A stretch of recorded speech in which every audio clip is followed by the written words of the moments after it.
Boa tarde.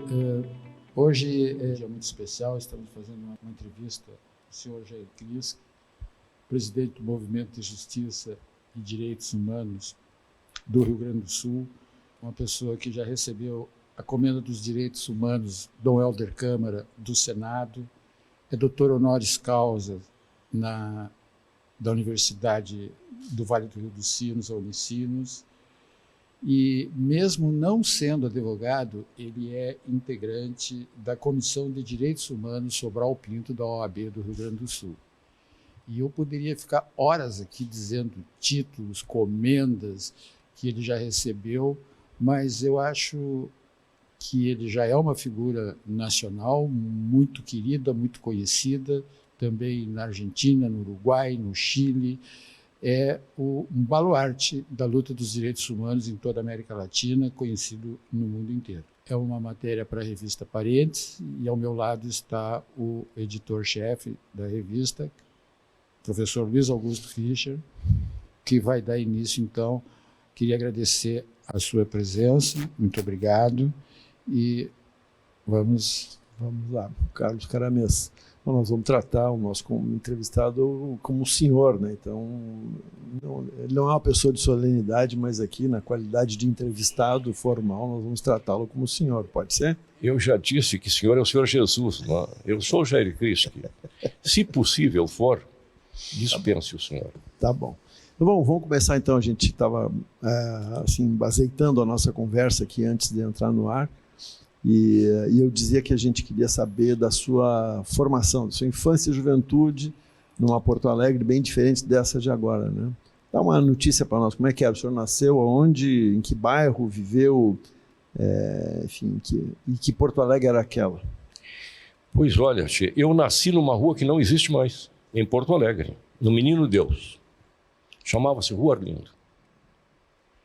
Esquina com a Marcílio Dias. A minha esquina não está mais lá. E vivi por algum tempo no Menino Deus.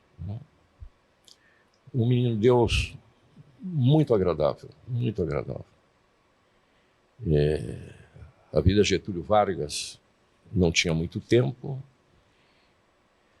Era uma avenida realmente que se destacava em Porto Alegre. Imponente, né? Imponente, sim. Aquelas palmeiras. Palmeiras e aquele canteiro bonito, eu lembro da minha infância. Exatamente. Bem, e também tinha um jardim zoológico. E do Ganso? Do Ganso, tinha um jardim zoológico. Então, ali eu nasci, me criei por um bom tempo. Depois fomos morar na Rua Gonçalves Dias, enfim. E mais adiante fomos morar na Zona Norte. Mais adiante, já me pegando no período da escolaridade. Né? Morar na Rua 11 de Agosto. E era também uma rua nova. Muito bonitinha, ajeitadinha. Né? E ali, sim, aí eu passei a minha juventude toda a minha juventude ali. Perto da Igreja São João, Colégio São João. Exatamente, onde estudei. Eu também estudei lá. São João, veja só. Só que eu muito antes da tua passagem por lá. Um pouquinho antes, né? É muito interessante, rapaz. Tu não imagina assim como foi para mim interessante essa experiência, não? Porque eu sou de família anglicana. O meu avô veio para o Brasil como missionário. O reverendo George Upton Crispin. Veio dos Estados Unidos. Veio dos Estados Unidos, porque a missão anglicana no Brasil é norte-americana, não é inglesa. Não. E, bem, então, e o vovô escrevia aos domingos no Correio do Povo. E tinha lá uma coluna. E, geralmente escrevia sobre religiões do mundo. Então era uma pessoa notada, não? E claro, quando chego lá no São João, os irmãos nazaristas ótimos, não? Me tratavam muitíssimo bem. E quando terminava a aula, eu ficava na secretaria esperando meu pai, que passava por ali, me apanhava para a gente ir para casa. E os irmãos ficavam com muita pena de mim. porque eu era uma criança comportada, tal, educada, mas... Anglicano, que era uma coisa lastimável, não, né? pior, que eu iria para o inferno. Então eles tinham muito... E eu chegava em casa e perguntava para minha mãe, quer dizer, se eu sou uma criança educada, se eu sou obediente, mas por que eu vou para o inferno? Para mim era um negócio meio incompreensível, né? Isso me marcou muito, Fischer, me marcou muito nessa experiência. Bem, e eu lembro... Estamos falando de começo dos anos 50? Antes. 40? Antes. Pois é, porque quando eu chego na escola, recém tinha terminado a Segunda Grande Guerra, o que era um outro componente, né? Tinha Krischke, alemão. Então, isso que hoje chamam bullying, né? Acontecia muito comigo, era por ser alemão. Então, alemão é o demônio. Então... E o que faziam os seus pais? Hein? Os seus pais, o que eles faziam? Olha, eu te digo assim, na época eles me explicavam que esta questão, por exemplo, de ir para o inferno, e tal, que não era verdade e tal. Que eles estão mal informados, etc. E tal. Não, jamais abrigaram uma polêmica. Não, ele não sabe, coitadinho, né? Ele deve ser uma boa pessoa, mas ele está mal informado. Qual era a profissão do seu pai? O meu pai era comerciante. Meu pai puxou assim a herança da família. Na nossa família, nós tínhamos o vovô, um ilustre pastor, e tinha os comerciantes. Um irmão de vovô foi o primeiro importador de implementos agrícolas para o Brasil, lá em Santos. Então, meu pai seguiu este ramo. Meu bisavô era também comerciante, tinha navios, era de Hamburgo, e enchia o navio de mercadorias e andava pelo mundo. Vendia sedas no lugar, comprava porcelana, depois vendia produtos alemães e seda e porcelana e comprava especiarias. Então, ele fazia um périplo pelo mundo. Meu pai herdou essa... Mas, enfim, então, assim, esta coisa de ter essa vertente anglicana me brindou com isso, né? Mas interessante que a vida anda, né? Tinha uma consciência da diferença, quer dizer, eu já sabia que era diferente do entorno, assim, da corrente majoritária. Exatamente. Não. Mas olha, Fischer, a minha convivência com os laçaristas foi muito boa. Eu, mesmo com esse aspecto, essa coisa, eu gostava muito. Mas era ginásio ainda, nessa época era ginásio São João Batista. Quando eu cheguei lá não era ginásio. Eu fui do primeiro ano ginasial lá, que eles construíram um prédio lá no fundo. Eu fui aluno aqui na frente. Sim, na linha da Benjamin Constant. Exatamente, ali na frente. E depois, no primeiro ano do ginásio São João, eu fui aluno. Como é que eram as diversões nesse momento aí? Estão falando ali do bairro São João, mas enfim, da floresta, né? Sim, por exemplo, ali ficava muito próximo da sede da Sojipa. Não a sede central, eu não sei como é que chamava. Que tinha toda uma pista de atletismo, tinha tênis e tal. E ali que a gente frequentava. Ali a gente frequentava aquele espaço. Não é? Que hoje eu vou lá na Sojipa, estranho muito, não tem mais nada que ver. Não é? E quando se fala muito em festa do chopp, da cerveja, festa da cerveja. Né? A primeira festa da cerveja que eu fui foi ali. Havia um grupo grande de alemães que faziam lá. Eu acho que até hoje se reúnem. Sim, os bávaros. Né? Os bávaros, exatamente. Porque eu sempre tive muito carinho. Né? Então, era... E lá bem próximo ao setor do tênis tinha um carrossel. Um velho carrossel que a gente empurrava, não tinha motor. Mas era fantástico. Né? Então, muito da minha juventude passei ali e num clube chamado Clube de Regatas Vasco da Gama, que é onde remei. O rio era parte da vida da cidade? Sim, né? era junto, tudo junto. Nossa. Então, e lá eu remei. Então, a minha juventude era essa. Eu, outro dia, conversava com um amigo, lembrando a ele, por exemplo, a gente ia para o centro também, cinemas aqui no centro e tal. E às vezes a gente se distraía, velho, e perdia o bonde coruja. Era o bonde que nos levava, à meia-noite. E a gente vinha voltar para cá caminhando, velho. Sem nenhuma preocupação com assalto, a gente vinha caminhando, cantando e tal, e vinha e chegava em casa. Né? E isso aconteceu várias vezes. Deixa eu lhe perguntar de um cara que eu conheci quando eu era menino, que é o Jorge, seu irmão. Sim, meu querido irmão. Porque essa é uma história, não sei se a gente vai poder botar, tem uma imagem dele aí, uma foto dele. Tem. Agora tem uma menina chamada Juliana Volkmer, que está escrevendo a história do antigo CAD, Centro de Curso de Arte Dramática, que virou o DAD, departamento. E ali é uma montagem, quem está em cima do palco, o primeiro à esquerda é o Jorge. Sim. E embaixo, eu consegui essa foto por causa do Aníbal Damasceno, que está bem na ponta embaixo ali, o primeiro de camisa branca e gravata. E do lado dele está o Linneu Dias. E lá na outra ponta, aquela moça lá com as mãos no joelho, é a Lilian Lemertz. Lilian Lemertz, colega dele. Sim. E eu já contei essa história, né? Eu era menino, fui escoteiro na Sojipa e tal, e o Jorge Krischke dirigiu uma peça na qual eu atuava, na Sojipa do Centro. Está vendo? Me lembro muito dele, eu já contei essa história, vou contar aqui mais uma vez, assim, pena que eu não posso dizer isso para ele, que ele já faleceu, né? Mas eu me lembro, foi a primeira lição prática, eu tinha 12 anos de idade, 11, 12 anos. A primeira lição prática de revisão de texto. Que a gente tinha um texto que o Lauro Blaut tinha escrito. Lauro Blaut. Grande figura, né? Ligado ao teatro operário. Exatamente. Ele tinha escrito a peça, eu era um menino, enfim, tinha lá uma história com outros meninos, não sei o que, tinha família, um alto de Natal, uma história que se passava no Natal.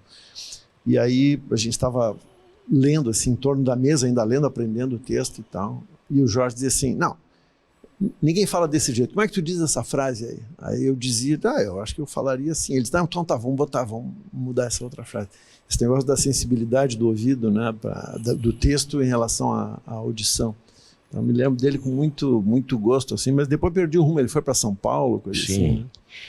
Mas que bom, cara. Me emociono até. Imagina. Porque ele foi uma criatura muito especial, muito especial.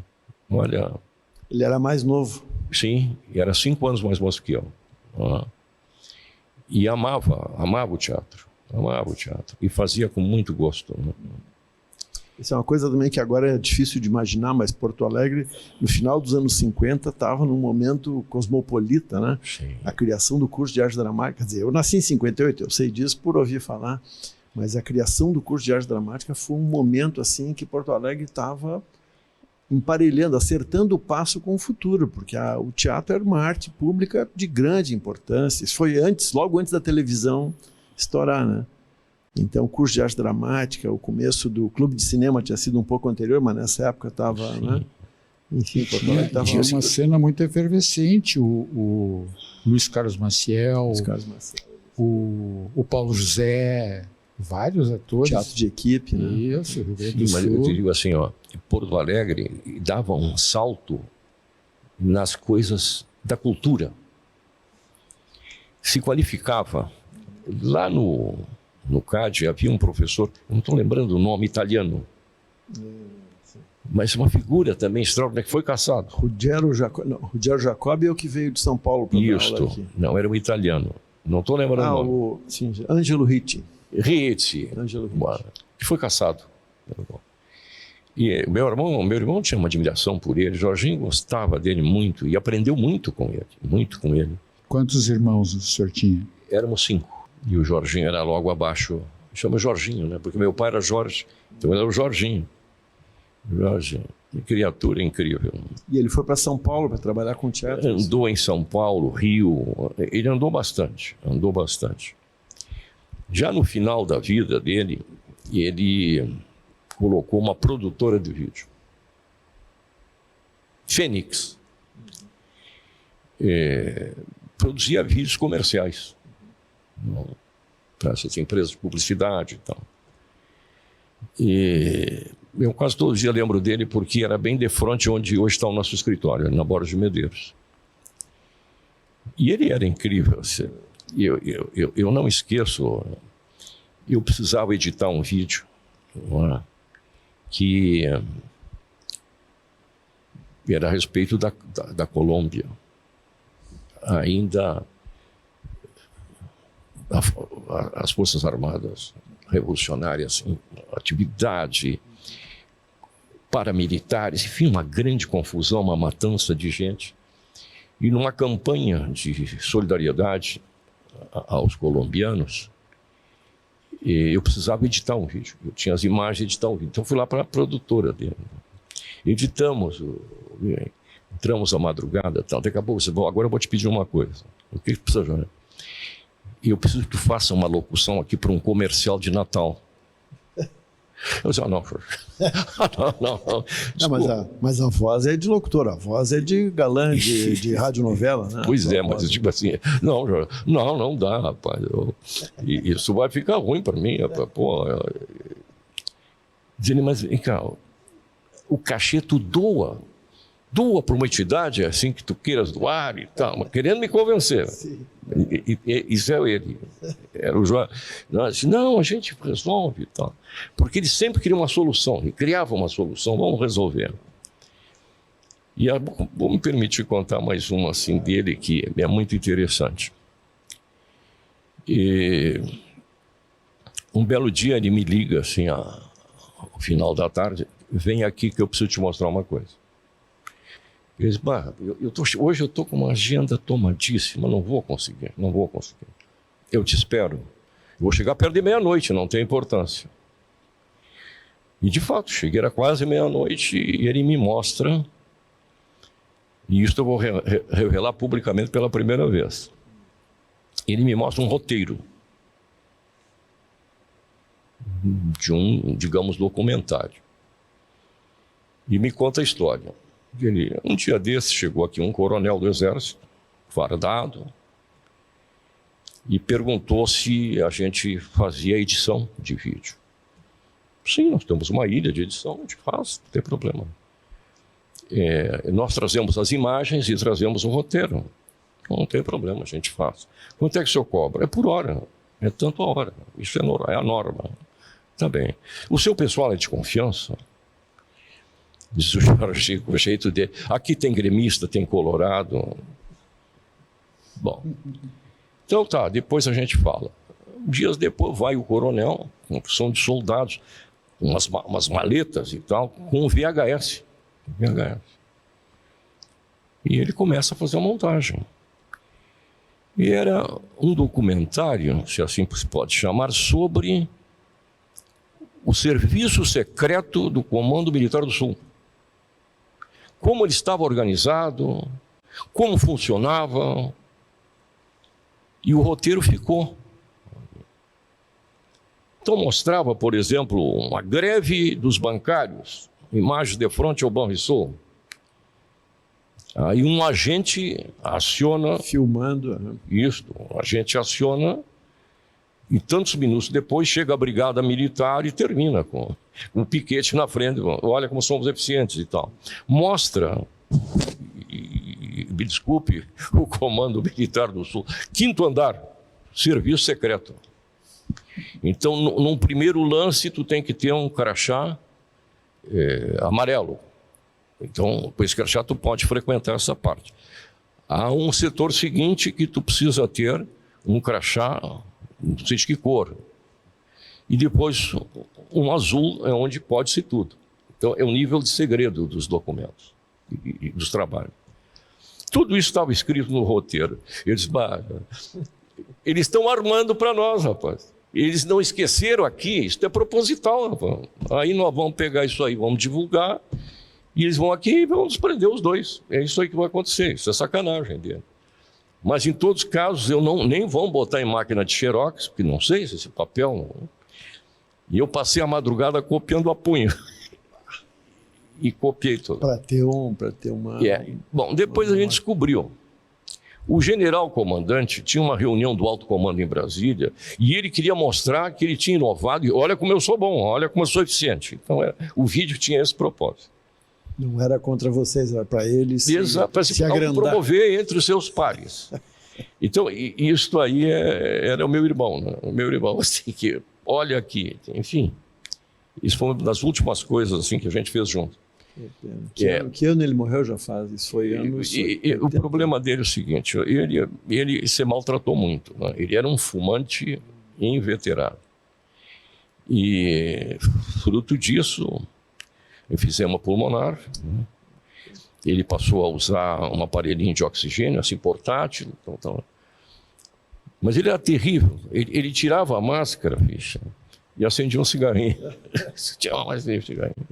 E isso, por exemplo, inviabilizou cirurgias. Apareceu uma catarata, tinha dificuldade de enxergar, né? Mas não podia fazer a cirurgia devido à situação pulmonar dele, respiratória, né? Não resistiria a uma anestesia. E aí ficou sem enxergar. Uma noite ele foi ao banheiro, não enxergando, caiu, quebrou a bacia, enfim. Aos pouquinhos ele foi se entregando. Deixa eu lhe perguntar, para fazer uma transição aqui para o nosso momento seguinte, nessa sua experiência de jovem até, digamos, jovem adulto, né, já tinha alguma indicação desse tema dos direitos humanos, de buscar algo parecido, alguma influência nesse momento da sua formação? Não. Eu sabe, assim, às vezes eu me pergunto, né, e especulo sobre isto, se não foi esta minha vivência que narrei anterior, assim, de uma discriminação que me causou uma ojeriza a discriminação, ao não respeito ao ser humano. Talvez isso tenha sido a revelação. Mas, assim, junto com o meu irmão, na legalidade, 1961, e ele muito criativo sempre, né?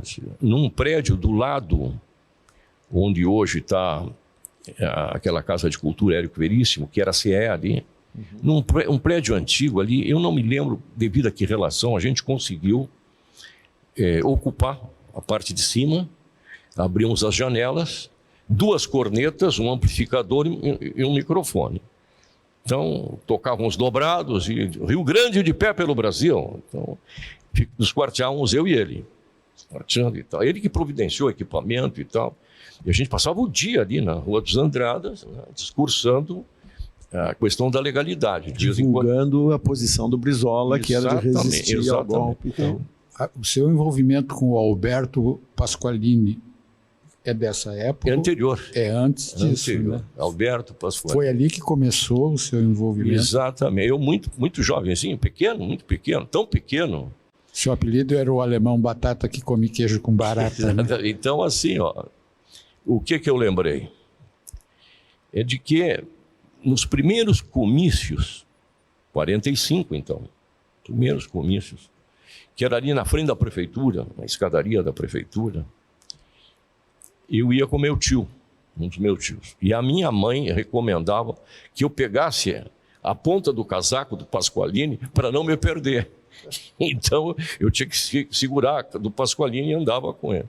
Terminava o comício ali na prefeitura, ia-se caminhando até o Correio do Povo, para fazer a foto e tal, e aí fazer uma notícia sobre o fato. E aí sim, esta minha relação com o Pasqualini e com as suas ideias, né? Com as suas ideias. E eram muito interessantes. Olha, ali eu começo a despertar para a questão política. 61, legalidade, né? Eu digo assim, ali eu fui fazer a minha formação política, entender realmente o que estava acontecendo no país, né? E ali com esta, a voz do poste, né? Ali com as 2 cornetas, eu ia até o Palácio Piratini, me inteirava o que estava acontecendo, voltava e alimentava o discurso. Então, esse episódio na minha vida foi muito marcante, foi muito marcante. E formamos amizades ali, enfim, que depois, ao longo da vida, permaneceu. permaneceu. Esse despertar para a questão política realmente do concreto, uma coisa é tu pensar nas ideias do Pasqualini, excelente e tal. Um socialismo moreno, como diria o Brizola. E tinha com tintas cristãs também, né, na visão do Pasqualini também, né, uma ideia de solidariedade. Sim. Tudo. Era um excelente pensador, né? E que foi, sabe, impressionante, não foi prestigiado. Eleitoralmente não foi, mas era uma grande figura. Não é? Esse, em 61 também era nesse momento que a gente estava falando, assim, um momento de auge da cidade. Enfim, é isso, né? Um governador aqui, um sujeito de um estado importante, mas não central, de repente diz, não, nós vamos bancar aqui, não vai ter golpe, né?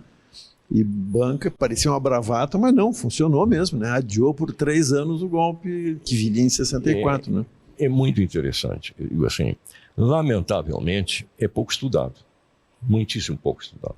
Eu acho que a academia brasileira tem, assim, algumas dívidas com o seu povo. Uma delas é essa. Estudar aquele movimento de 61. Eu costumo dizer que foi ali a primeira rede, não é? Que hoje se faz pela internet, rede social, que o Brizola fazia pelo rádio. Então ele criou uma rede da legalidade e que foi se ampliando e entrou Santa Catarina, Paraná dentro, se foi. Então veja, ele utilizou esta forma de comunicação também para sustentar essa luta. Não é? Muita coragem, era jovem, um jovem governador.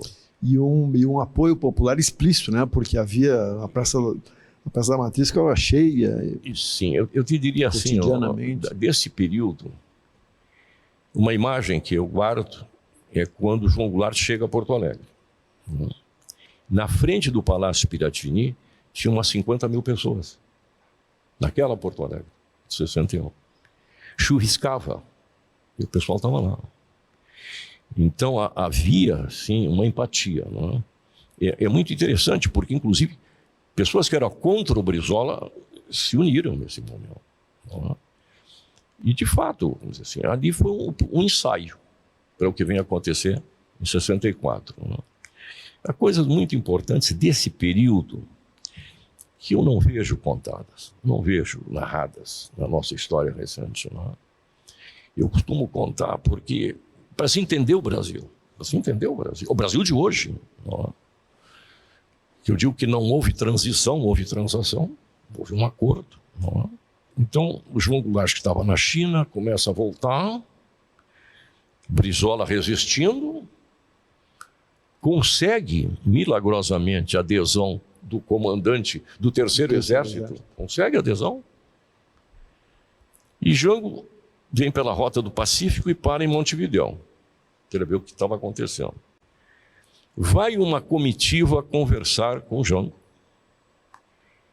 e lhe propor o seguinte: você pode assumir a presidência, mas se muda o regime de presidencialista para parlamentarista.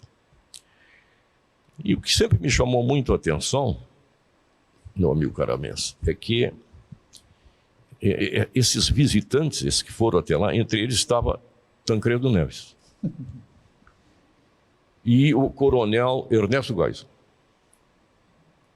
que propõe, olha, tu pode assumir nessas condições. E o Jango aceitou. Quando ele chega em Porto Alegre, vai ao Piratini e conta para o Brizola ficou uma fera. Ficou tão bravo que disse para o Jango assim, 50 mil pessoas ali na frente. Agora tu vai ali na sacada, explica para eles, e conta a cagada que tu fizeste. Na época eu achava assim que o Brizola tinha muita razão. Anda o tempo, velho. Eu achei que foi uma grande habilidade do Jango. Aceitou, assumiu. O Tancredo de primeiro-ministro, né? Pois aí é que está. Fischer, presta atenção no que eu vou contar agora. Então tá, vai ser parlamentarista. Primeiro-ministro, Tancredo Neves. Bom, a habilidade do Jango, não é? Termina por convocar um plebiscito, devolve os poderes presidenciais, 64 golpe. Algumas pessoas dizem que foram 21 anos de ditadura, eu digo que ela vai até 88 com a nova Constituição. E há no Brasil uma grande movimentação de massas, talvez a maior de todos os tempos, diretas já. Nunca mais repetida. Então, uma mobilização. Foi uma coisa empolgante. Viu? Empolgante. 82, 83, 84. Né? E é derrotada no Congresso. A ditadura jogou forte no Congresso e derrotou a emenda. E logo após, num colégio eleitoral, quem é eleito? Tancredo, né? Mas nesse colégio eleitoral tinha um candidato da Arena, da ditadura, chamava-se Paulo Salim Maluf. E foi derrotado ali nesse mesmo Congresso que tinha derrotado um pouco antes a emenda das diretas já. Bem, então, de novo, Tancredo Neves, que em 61, não é? Tinha trânsito entre os militares, de novo é ele. Por isso é que eu digo, no Brasil não houve transição, houve transação, houve um acordo que até agora nos sufoca. E esse acordo que resulta no 8 de janeiro. De agora deste ano. Sim, 8 de janeiro desse ano. Lá em Brasília. Né? Nós não conseguimos superar ainda isso, né? Porque não enfrentamos. Não enfrentamos. O senhor acha que isso se deve à posição do Exército Brasileiro, que sempre foi contra tudo isso e protegeu a elite brasileira? Como é que isso continua se perpetuando? Isso tem a ver com o temperamento do povo? Golpe atrás de golpe. Eu diria assim, ó, é uma situação bastante complexa. Ela não é do Exército, eu diria assim, das Forças Armadas no seu conjunto. Sim, claro que sim. Porque foram eles que, por exemplo, aprovaram uma lei de autoanistia. Foram eles que aprovaram uma lei de impunidade, absoluta impunidade, que é muito grave, muito grave. E também, não é, esta direita que existe no Brasil. O Brasil, tradicionalmente, teve uma direita muito articulada. Só que, ao tempo, eles tinham vergonha de ser de direita. Ninguém se assumia como direita. Eu quando contava para os meus irmãos aqui da nossa América Latina que no Brasil ninguém se assume de direita, não é? Agora se assume. Com o advento de Bolsonaro se assume e se exibem até de questão de direita, mas naquela época não. Então, assim, ó, há uma direita no Brasil. Sempre houve uma direita no Brasil. Reacionária, inclusive. Não é? E os militares com seus interesses, e no caso específico desta transação da impunidade, fizeram a lei de autoanistia, preparando tudo isso. Não é? Tancredo Neves comprometido de que não haveria punição, por isso que é uma transação, não é?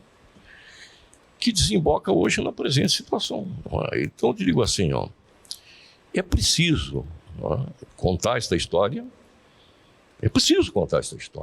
para que o povo entenda. Não é? E a outra questão, por exemplo, é que no Brasil nós não temos partidos políticos. Tem partidos políticos com uma ideologia clara, com propostas. Não temos. Os nossos partidos políticos são apenas eleitoreiros. Sim, mesmo gente como nós, digamos, gente que lê jornal, que acompanha a vida política, a gente não sabe exatamente qual é a diferença de, sei lá, republicanos, Avante, PP, Solidariedade. Sinceramente, eu escuto isso assim, eu fico um pouco... Parece tudo uma coisa meio cinza, assim, não é? Olha, professor, até para saber quais são os partidos, 30 partidos, é um absurdo. Pois é, eu te digo assim... Ó, e nada de reforma política, né? Não está nem no horizonte. Eu tenho de 15 em 15 dias uma coluna na Rádio Centenário 636 de Montevidéu. Uma coluna quinzenal. Às vezes, vem esse tema. E ninguém consegue entender como é que no Brasil tem 30, não são mais, são 34 partidos regularmente existentes. O que nos exigiria minimamente o quê? 34 ideologias diferentes. Não tem, rapaz. Isso é impossível tu explicar isso em qualquer lugar mais ou menos politizado. O que eles são? Balcão de negócios. Balcão de negócios, é isso que eles são. E se agora com esse financiamento que tem, orçamento secreto e tudo isso... Agravou. Aquilo que... Não, vamos terminar com esse financiamento de privado e tal, vamos melhorar. Então vai ser público. O montante é fantástico. E a negociação... O cara cria um partido político, consegue registrar, e ele passa a negociar apoio. Altamente remunerado. Então... Assim, isso faz um mal muito grande para nós, muito, muito grande. Né? Mas eu queria, antes da gente voltar, continuar nesse presente, vamos só voltar lá para a fundação do Movimento de Justiça e Direitos Humanos, aquela conjuntura, porque 64 tem o golpe, 68 um arroxo dentro do golpe, censura prévia, em 64 prisão e cassação de lideranças políticas e sindicais, né, massivamente. 68 chega no plano da cultura, da educação e tudo. E aí nos anos 70 tem uma maré montante de movimento social pedindo anistia e tal. Eu acho que é mais ou menos esse o contexto em que nasce o movimento. O contexto é esse, exatamente este. Né? Mas eu queria que o senhor contasse um pouco, assim, como é que foi essa agrupação de forças para criar essa instituição. Eu digo assim, a gente vinha desde o golpe, eu digo aqui, gente... Muitos companheiros daquele 61, da resistência de 61. Muitos deles agindo, Fischer, para ajudar a tirar brasileiros perseguidos. Tá? Quem seriam esses brasileiros? Dirigentes sindicais, dirigentes estudantis, políticos. Tá? E que a gente os ajudava a chegar até especialmente o Uruguai. Mas também a Argentina. Porque em Buenos Aires funcionava o escritório do Alto Comissariado das Nações Unidas para refugiados. Era o escritório para a América Meridional. Desde os anos 60 o senhor faz parte disso, né? Faço parte disso, sim. Então, assim, se fazia esse trabalho. Em 68, com o golpe dentro do golpe, se agrava a situação. Não é? E a gente precisa tirar mais brasileiros. Não é? Eu lembro de um episódio de novembro de 69, quando é assassinado Marighella, cai Frei Beto em Porto Alegre, e junto com essa queda, uma série de companheiros. A gente tinha uma parceria muito grande com a Igreja Católica, não com a Igreja Católica Institucional, setores da igreja. Pelo contrário, Dom Vicente Scherer era um conservador. Na fundação do movimento, eu vou contar para vocês uma de Dom Vicente. Mas assim, e esse grupo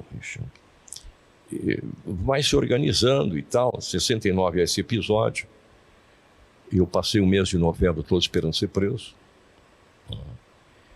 Porque com essa queda, bem próximo da minha casa, onde vivo até hoje, tem a paróquia de Santa Cecília, cujo pároco é Padre Edgar Yost, meu querido amigo, já falecido, companheiro.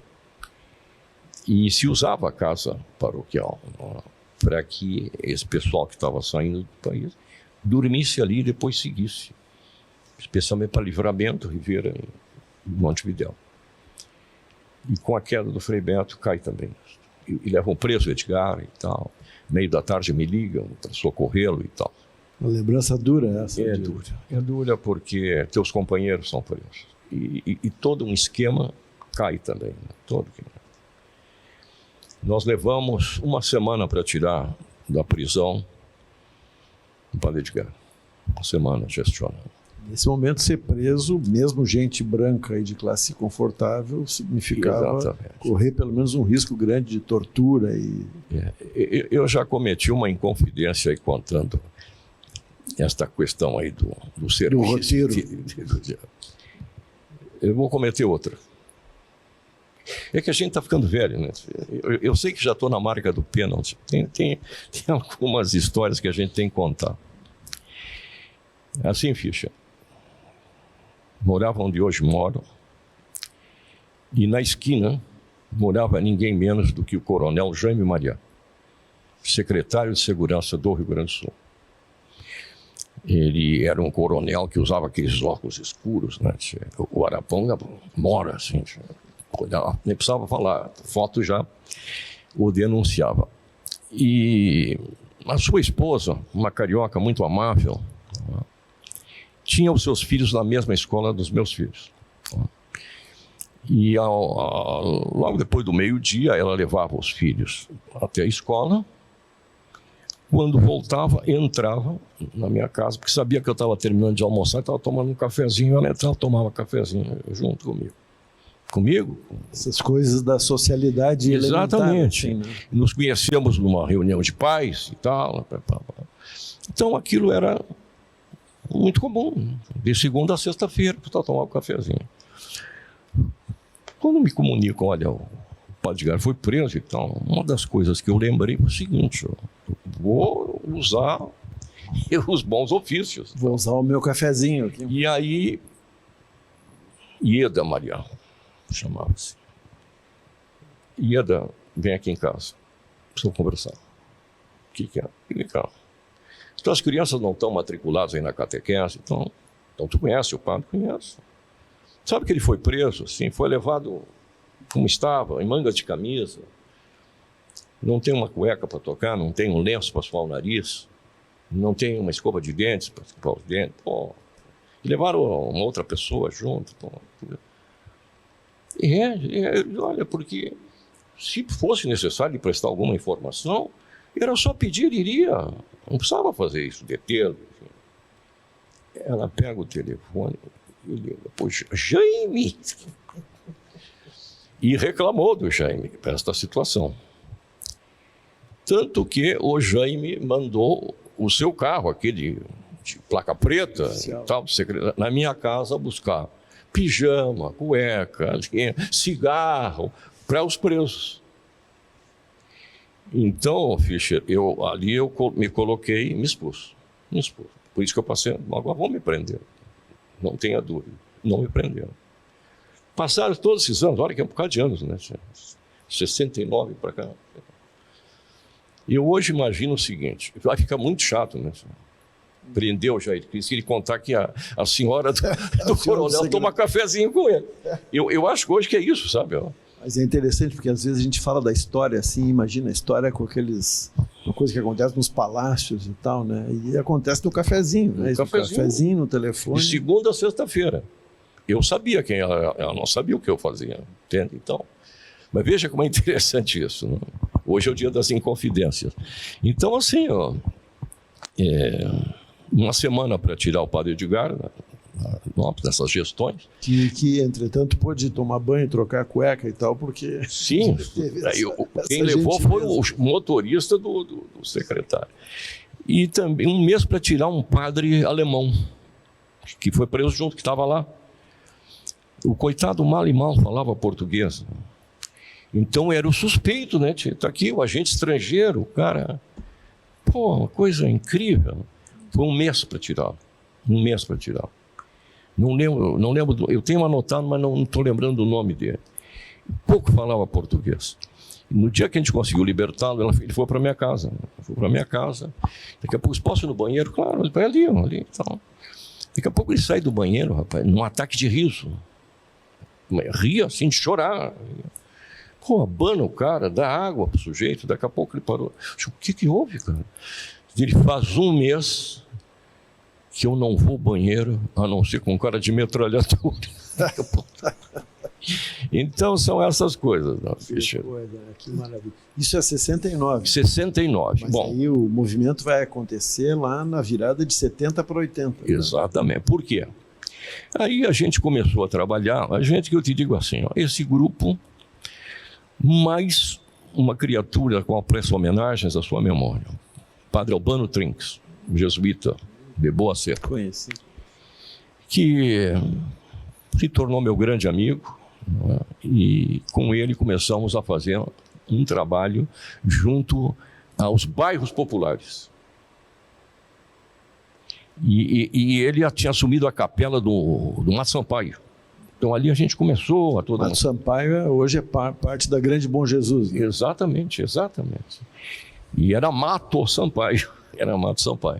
Então, assim, no movimento popular, começamos a trabalhar e tal, como uma forma de ir organizando as pessoas, os moradores e tal. E isso com ação política, criando consciência. Né? E quando, em 78, dia 12 de novembro de 78, há um episódio em Porto Alegre que foi marcante para o movimento, o sequestro dos uruguaios. Novembro de 78. Universindo Dias e Universindo Lilian Celiberti. Rodrigues Dias e a Lilian Celiberti e seus 2 filhos menores. Bem, e a gente participa da denúncia nem sabíamos que era a Operação Condor. Então, um sequestro, militares uruguaios, brasileiros repressores, e vamos à luta.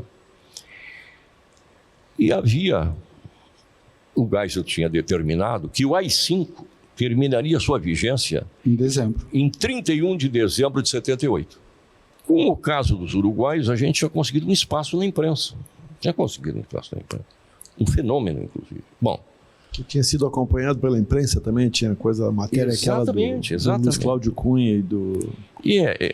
O sequestro foi em novembro. José Mitchell, do Jornal do Brasil. Então, o que acontece? Nós aproveitamos essa oportunidade, vai terminar o AI-5, vai.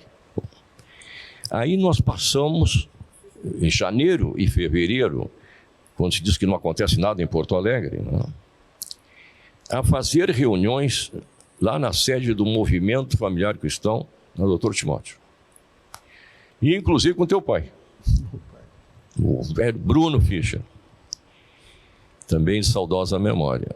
E junto com uma série de pessoas, a gente conseguia reunir, rapaz, 30 pessoas em cada dessas reuniões, preparatórias de um seminário que chamaria-se de Justiça e Direitos Humanos, aonde a gente pretendia criar, na verdade, uma comissão de justiça e paz semelhante à de São Paulo. Na Arquidiocese, que é uma estrutura da Arquidiocese. 23 a 25 de março. 23 a 25 de março. Foi o seminário. Seminário que deu origem ao movimento. Deu origem ao movimento. Mas assim, a gente pensava isso, né? Porque a gente tinha uma parceria muito boa com Dom Paulo. Né? Paulo Evaristo Arnes, arcebispo de São Paulo. Os refugiados que a gente então trazia do Uruguai e da Argentina, a gente levava para São Paulo, lá para Dom Paulo, que fazia esse trabalho. Aprendemos com ele muito disso. Então a nossa ideia é vamos criar uma comissão de justiça e paz que cumpra um papel semelhante ao de Dom Paulo. Se fez o seminário, se convidou pessoas importantes, veio então o presidente da Comissão de Justiça e Paz de São Paulo, veio para o seminário, figuras importantes fizeram suas intervenções. Ao final do seminário, se propôs a criação então, de uma entidade. Transformamos os assistentes, que eram 100 e tantas pessoas, lá no Colégio Anchieta, em uma Assembleia Geral, que aprovou criar uma entidade, se ofereceu um estatuto, foi aprovado, e elegemos a primeira diretoria. Ali, no domingo, dia 25. A gente fez 3 dias, domingo a gente encerrou com isso. Bom, esse seminário foi muito interessante. Imagina o número de arapongas que chegavam lá para espionar, todos se declarando jornalistas. Araponga, para quem não sabe, eram os como é que se chama? Os quinta coluna, os agentes. Que entregavam a informação para os órgãos da repressão. Né? Depois, já que foi citado Dom Vicente, fomos a Dom Vicente propor. E ele nos recebeu amavelmente. Ele era um cara hábil, né? Habilíssimo. Nos recebeu amavelmente, tal, mas queria estudar. Não sei, que foi uma quarta-feira, assim que nós fomos. Ele tinha nos domingos uma coluna no Correio do Povo, A Voz do Pastor. A Voz do Pastor. Essa coluna eu tenho nos arquivos do movimento, eu guardei como uma preciosidade. Então, essa coluna se dedicou a escrever o que é uma comissão de justiça e paz. Nada daquilo que nós reivindicávamos. Você veja a habilidade dele. Então, nos recebeu amavelmente, depois publica no jornal de grande circulação o que não era. Então, tchau para vocês. Amavelmente nos despediu ali. Bom, aí então a gente fez valer. Então, criamos a organização, se fez. muita dificuldade, muita dificuldade. E a nossa sede era no edifício Santa Cruz, Andradas, 1, 2, 3, 4, 22º andar. E seguidamente nos jogavam bombas, aquelas de mau cheiro, seguidamente eu lá. Mas a gente resistiu, né? E por que demorou para sair o registro oficial do... Bom, agora o cara mesmo faz uma provocação, viu? Tão cumprida todas estas formalidades, né? De ter um estatuto, de ter uma eleição, enfim, tudo formalizado. Não, na época não chamava em ONG, não existia essa categoria, né, de ONG. Não tinha, né? nem se falava nisso, não se falava nisso. Eu, quando refiro isso, eu sempre digo assim, nós somos mais antigos, né? Não havia ONG, não havia ONG. Fomos ao cartório do registro especial, do registro, né? Com toda a papelório, está aqui. Antecedi uma publicação no Diário Oficial, a gente fez a publicação. O titular é o doutor José. Vocês querem me criar problema? Vocês querem me criar problema? Confusão para o meu lado, ele pensou. Não, a gente quer só registrar, São José. Mas isso aqui... Bom, então houve uma... Senhor, quem sabe por escrito, o senhor nega por escrito, para a gente poder tomar uma providência. Querem me criar problema mesmo. Então, depois a gente passa aí, então. Pensa, então. Dias depois ele já tinha pensado e por escrito tinha negado o registro. Nós Sendo que nesse cartório de registro especial o cara registra qualquer coisa, né, que exatamente. quiser. Mas isso não podia. O que ele disse? Colide com o Estatuto dos Partidos Políticos. Escreveu e assinou, não. Aí se ajuizou uma ação na vara de registros públicos e no dia 11 de agosto de 80 foi feito o registro. É muito interessante, porque estão lá nossos arquivos guardados a certidão. Né? No dia de hoje, 11 de agosto de 1980, por decisão judicial, quer dizer, eu não tenho nada com isso, né? Por decisão judicial, você faz o registro. Então, veja, não tinha mais AI-5, mas isso foi tão marcante nas pessoas, tão marcante que... Não tinha AI-5, a lei da anistia já tinha sido promulgada, estavam voltando os caçados de 64 e tudo. Mas mesmo assim o clima ainda era muito pesado. O subconsciente das pessoas, sabe? Quando diz assim, no Brasil foi uma dita branda, eu digo, não. Ela foi... A inteligência existe para o mal também, né? Ela foi muito inteligente para o mal. Né? E ela fez isso de uma forma tal que as pessoas ficaram tomadas por esta ideia de não. Quer dizer, se estabeleceu uma autocensura. O senhor acha que daí que surgiu essa coisa de dizer, direitos humanos é para ajudar bandido, que era o discurso deles na época, né? Não, isto faz parte. Isto é uma coisa que pouco se fala, chama-se guerra psicológica. As Forças Armadas brasileiras conhecem muito de guerra psicológica, ainda hoje. Talvez mais ainda hoje. Não é?